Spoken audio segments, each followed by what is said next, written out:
আজকে যে সকালবেলা ঘুম থেকে উঠে কিভাবে কাজ করলাম নিজেই বুঝতে পারলাম না।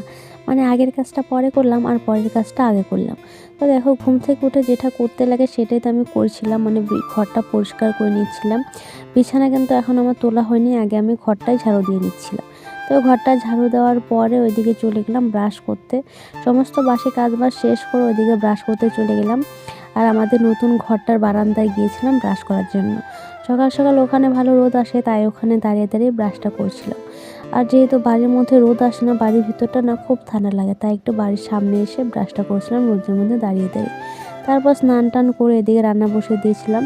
আর আমি না এই প্রথমবার প্রেশার কুকার রান্না করি, মানে আমি নিজে, মানে মা থাকলে তো মাই প্রেশার কুকারের জলের আন্দাজটা দিয়ে দেয়, কিন্তু এবার প্রথম আমি প্রেশার কুকারে ডাল সিদ্ধ বসিয়েছিলাম।